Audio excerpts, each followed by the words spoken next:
there's some things that are going to be important when you deal with your first design, and it has to do with how to get accuracy, resolution, repeatability. Let's just deal with some of the terms. So theoretical resolution. Resolution. This is easy. This is just simply, let's say that we had something like a 20,000 steps per rev microstepper. And we put a 5-pitch screw in there. So a 5-pitch screw would be 5 revs per inch. And so we would have 100,000, there we go, steps per inch. And that would be if you had some sort of, a ball screw that you're turning with the motor. Uh-oh, don't do that. There we go. That went wrong, hold on. So yeah, you had a motor turning a ball screw. You have a theoretical resolution. You'd think I could stop anywhere within 100,000. So if I wrote that, if I flip that inverted, that would be 0.00001 inches per step, per microstep. Is that right? Is that 1/10? Yeah, well, that's 1/100,000th. So that's 10 millionths of an inch that you, just by putting a simple 5, this lead screw here, this ball screw here, it's $100, right? It's got 5-pitch screw on it. That one looks more like 4, but whatever. And 20,000 microsteps, that was just a flip of a switch on your STR3 and you had 20,000 microsteps. Therefore, you're able to make minute resolution in motion down to 10 millionths of an inch when you just command it to go 1 microstep. Believe that's going to happen? Yeah, no, it's not. Why? Because there's friction. And there's even magnetics, and there's hysteresis, and in the motor, there's magnetic hysteresis. You don't really ever see. Theoretical resolution is really cheap to get, and you will see things advertised like that, but in real mechanics, you really can't hit that. So the next thing that you get would be actual resolution. And that's probably more based on what we talked about before, which was you build up against the static friction until you have enough force to break the static friction, and then it's going to do a little bit of lunge. That's based on the stiction that we call it, the difference between static and dynamic friction, and it goes and that then is the smallest motion that you can realistically make. You really can't look that up. You really can't even design. You can kind of design towards it, but in the end, you kind of have to measure it to see what you got, unless you're buying somebody else's pre-manufactured, pre-engineered system where they actually put measurement stuff on it. And that's the case with all these mechanics. If you guys are designing the mechanics yourself, you can take all the specifications you want and make your best assumptions of how they'll go together. But in the end, you have to make the measurement as to whether you hit the goal or not. And fortunately, the goal usually starts out as some engineering number, some quantifiable specification that you're trying to hit. But in the end, what matters most is, did the part get made within tolerance? That's what I found, that most companies that are building a machine, if in the end they could tweak that machine to make the part and the part was in tolerance, they never ever measured the actual movements of the machine. They just measured the part, and it made the part, and so they were good to go. But if you need to buy a machine with a certain accuracy, resolution, repeatability, and actual number on that, then you need to go to a manufacturer who builds mechanics and has all the measurement equipment, which they all do. If they're making mechanics, they all have special measurement equipment where they can plop the mechanics that they built down and give you a tech sheet that says these particular mechanics are accurate to this, here's the number that we found they're accurate to. So worth mentioning, repeatability. This is kind of like precision, but precision you tend to think of as the number of decimals after the digit. So I don't really like that analogy so much. Repeatability is kind of its own thing in motion control. And it essentially means we don't really care how accurate the system is. If we have the ability to make a move, so let's say you wanted to go from point A and you're trying to go to point B. So you calculate this out and you say, in order to get point A to point B, I need to tell it to go 10,000 steps, microsteps. So you go into your programmer and you program it and you say, go 10,000 steps. And it goes around and it lands right there. It came up short because of the mechanisms, because of windup, because of friction. It came up short some amount. It wasn't where it was supposed to be. So you have, on that first move, you have an inaccuracy. If you want to make that first move right on, that costs money. And any machine that has accuracy where the first move has to be in the right spot, you've got to spend money and buy good components that are predictable. Machines that need accuracy, a CNC, you program lots of different parts on the CNC, and every single part you expect to be within some specification, and they're never the same. And so the machine tool itself needs to be able to make a part within a certain accuracy, meaning you make one part, you measure it, and it's within that tolerance range that you had agreed on.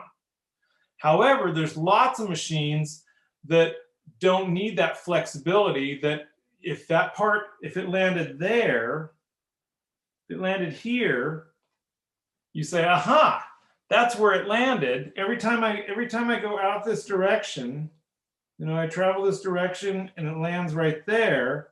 Well, let's not tell it to go there anymore. Let's actually tell it to go out here. And if we tell it to go out here, guess where it's going to land? Right about here, where you want it to go. And it'll do that because of the mechanics and what you program. As long as you approach it from the same direction, you're going to have a directional repeatability number. You have to approach it from the same direction. As soon as you go to point C and actually come back to this point, your mechanics may be on the different side of backlash. They may be having a much longer belt that's in tension instead of a short belt that's in tension, and it does something different when approaching from the other direction. So if you're going to make the same thing over and over, then you get to use repeatability, meaning you can go back, you can do a move or a series of moves statistically, figure out where is this point right here, and then go make an adjustment. Add 20 steps to your command. And you can get to here, and then you kind of have with essentially a false accuracy.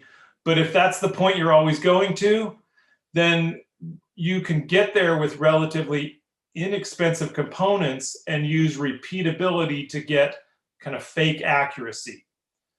So I would bet that probably 3/4 of the machines that are built, maybe even more, that this is one of the techniques you use. You don't try for super accurate components.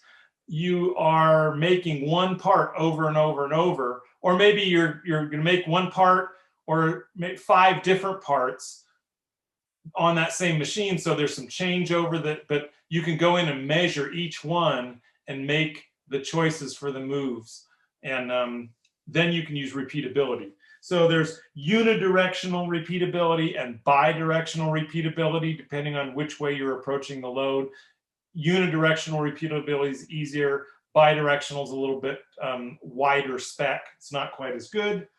And finally, then we're now, if you finally have to have a machine that is accurate, then you're going to deal with a couple different terms when you deal with accuracy. The most misleading one is positional accuracy.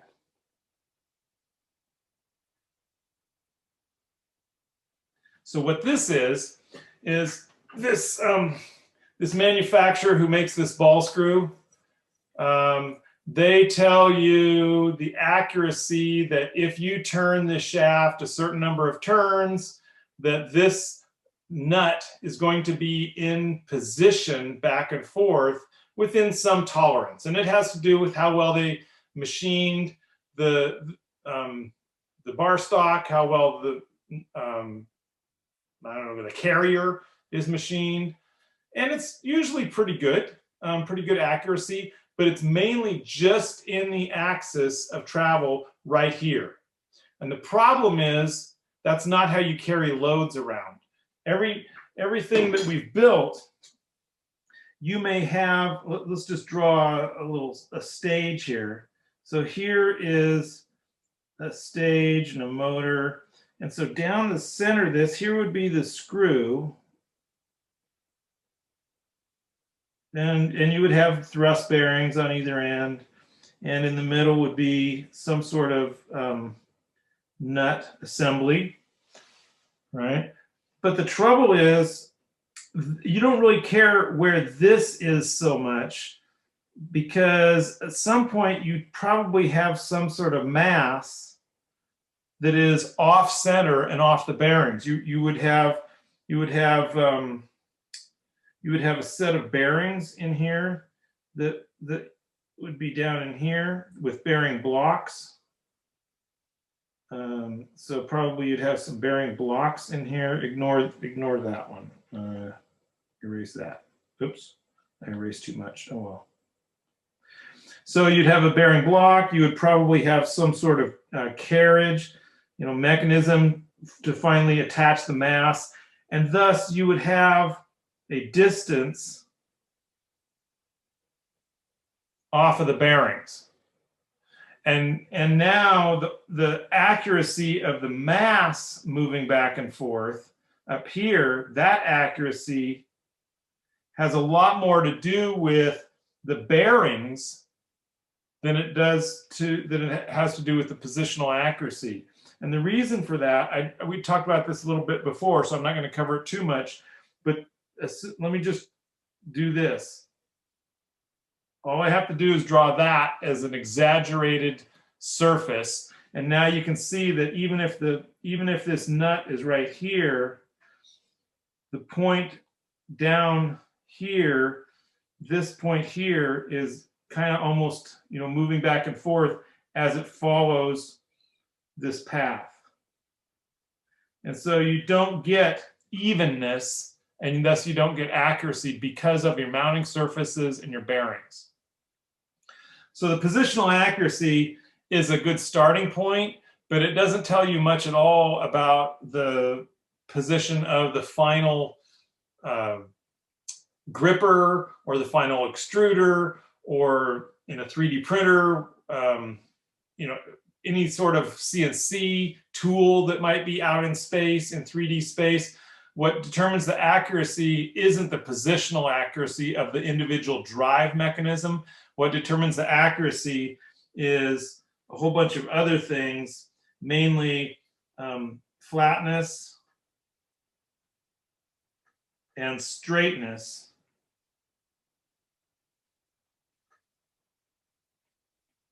of your bearings. So I drew flatness here. That would be the flatness. The straightness would be if I did this on edge, and let's say here's the motor, and let's just make this so the straightness would be this here doing this back and forth, right? It would be how straight is the road? Is the road curved or is the road straight? And again, your mass, if the mass was perfectly right down here, perfectly right down in the middle of that ball screw, that would be great, but that's not where it ever is. We've got a bearing structure and then it's offset some amount.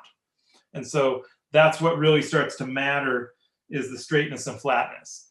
Now, I guess you could kind of take some numbers and try and figure out what is the load doing during its travel and what's the worst case. But the trouble with that is your mounting surface is generally unknown. So there's a whole bunch of asterisks that anybody that hands you a precision, if I hand you this precision piece of equipment and I say, you're going to mount it to something, it's back to the what wins proposition, where if this is mounted to some big piece of, let's just say that you take this and you mount it like this. You say, this is a piece of steel and it's going to be, let's say it's 1/4 inch wall. This is going to be 4-inch tubing, 1/4 inch wall. And it's some sort of tube, and we're going to take this and we're going to mount this on it. So here would be, let's see, what's this look like? So this has got, it's got some structure to it, and we're going to mount this and then put some bolts down through here, bolt this down here, and bolt it down in a few spots along its travel. That's right. So this then, now the question is, this, you bought this, and this really doesn't have a particular flatness and straightness. It has a positional accuracy. But what is this hunk of steel when you go down to the steel store? It's certainly strong, but what's the straightness and flatness of that hunk of carbon steel? How did they make it? It's extruded. They extruded it. Yeah. And when it extruded, they probably had some sort of, if you look at it, they probably had a straightener, it kind of comes out curved, and then they run it through some big rollers, and they gradually, finally in the end, it's pretty straight. And then they cut it off and they sell it to you. And it's a good mounting structure. It's strong. This wins. Probably though. It's the strongest thing. So it pulls this into its specs. So now you lost all this precision, machined extrusion, you lost that, and now you're dealing with the specifications and you ruined your system. But it's really common because it's so easy to just go buy a piece of steel. So in general, the bottom line is you have to buy straightness and flatness from somebody else. Okay, now there's one other overall thing that we've ignored.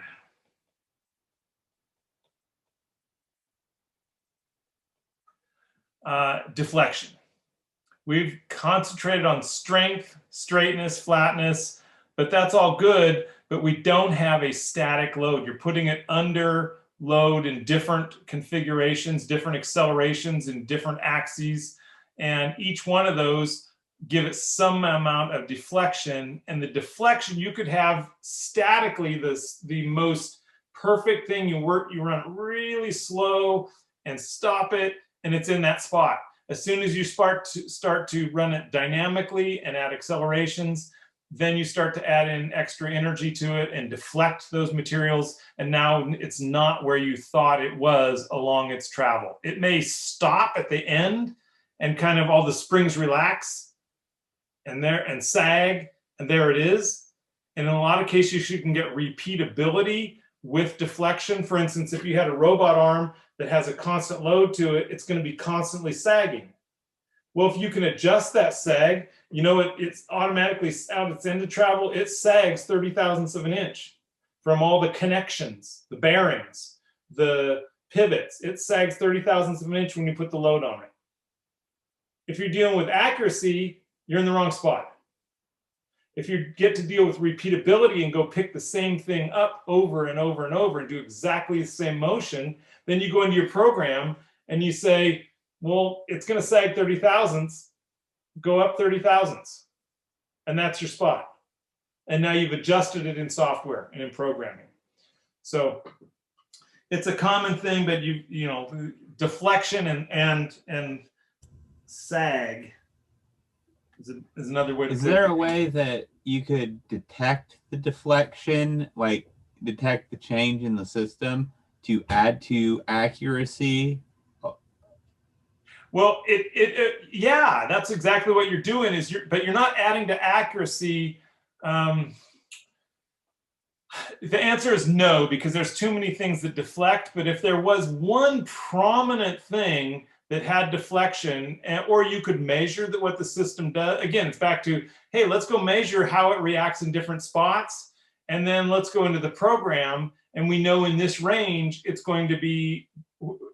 actually quite common to adjust the program for different moves based on what you have measured the actual machine to do. The trouble is when you're doing a design, there isn't a machine.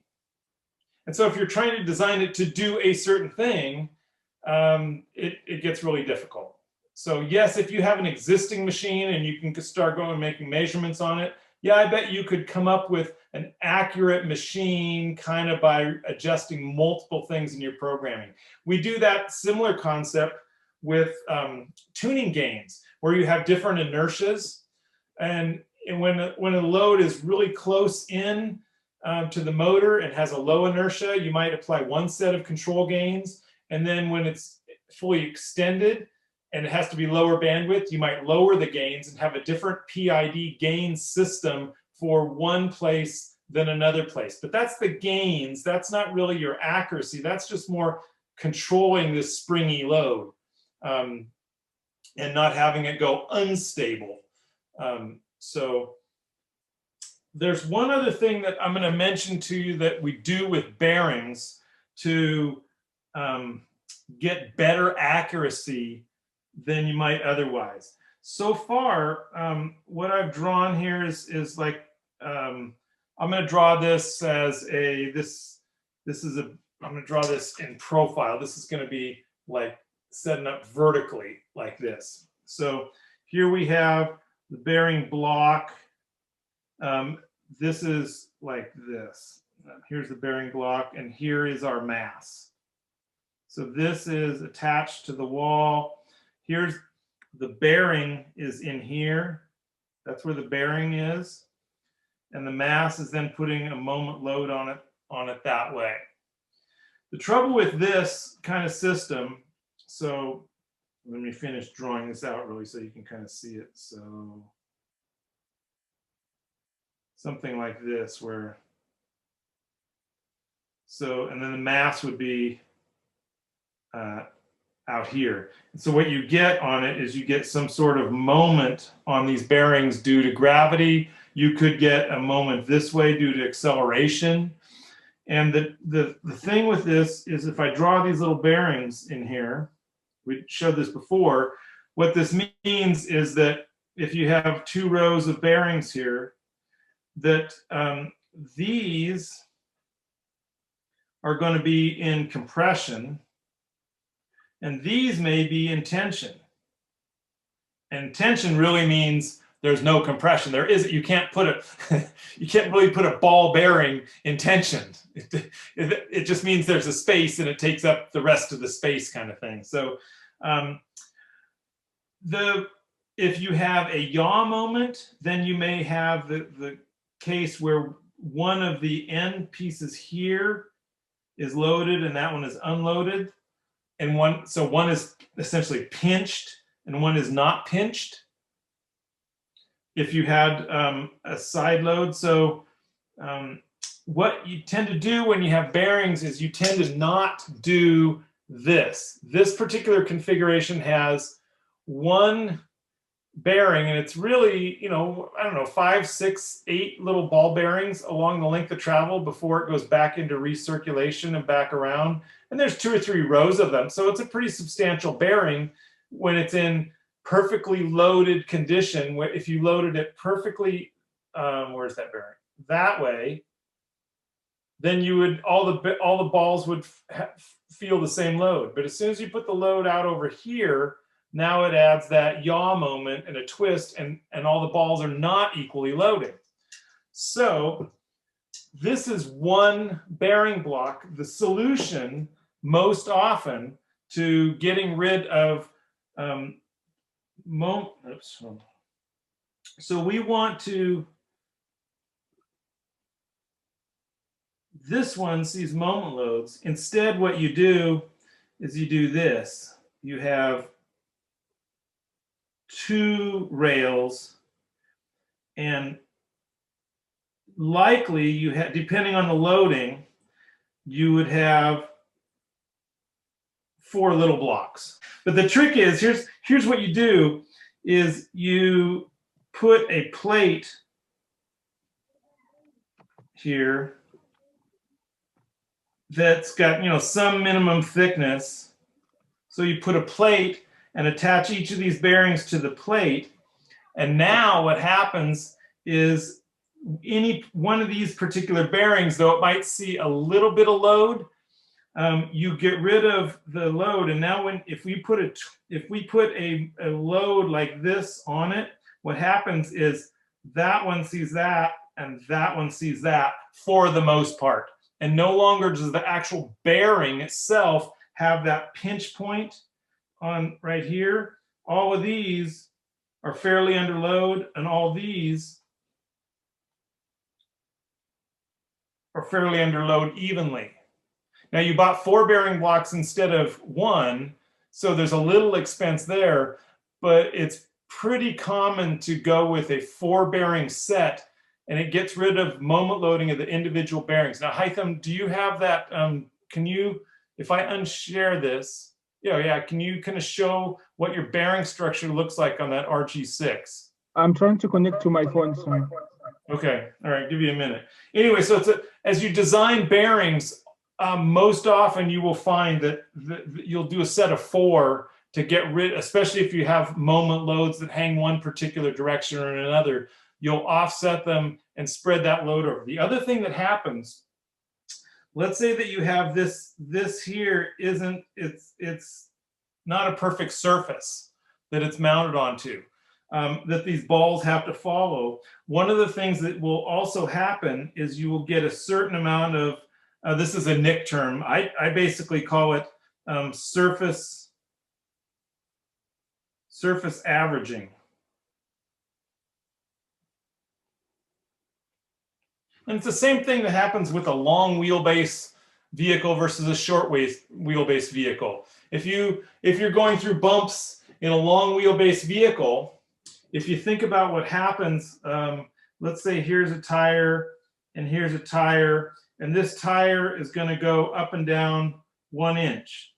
Oops. 1 inch. So it sees a bump of 1 inch.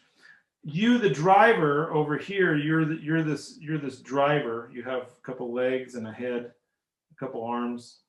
That's your driver. That's you. You have some, as this tire moves up, it moves up and it changes the angle. You get some angle that you feel when it goes over the bump, right? It bump and it moves it up. And as you bring this wheelbase in, as you bring this tire in closer and make it here, all of a sudden, when that goes up 1 inch, you feel more of an angle. And so you feel a bumpier ride when you go over that bump, the shorter the wheelbase. If you take it to the extreme where you learn something, imagine that you have a wheelbase of 40 feet and now this one goes over a 1 inch bump and you're way at the back, you might not even feel that it went up because your angle didn't change. It didn't change you at all. So what you have there is 2 bearings on this end, and then there's 2 bearings on the other end. So you have a set of 4, and you have a big 1-inch piece of steel that's going and spanning those 4 bearings. And so then you mount your load to the piece of, in this case, I think it's aluminum, 1-inch aluminum. And now you get to average any particular disturbance or inaccuracy in one bearing when gets averaged between the 4, and it's more like the driver of a long wheelbase vehicle. And so you actually gain a little bit of accuracy by going to the 4 bearings over a single bearing. The single bearing would be like riding on one tire on your vehicle, and on a unicycle. And every time that tire goes over a bump, you go directly up and down with it, versus spreading it out to 4 different tires and then having the center position of the car move a lot less vertically. I think you get that. So I call that surface averaging, and it's something that we use. It's something that we use a lot in bearing design and motion design to get rid of moment loads and to improve the accuracy of the system. And the downside is you bought 4 bearing blocks instead of 1, and you now have a little bit extra mass and mounting surface that you have to deal with.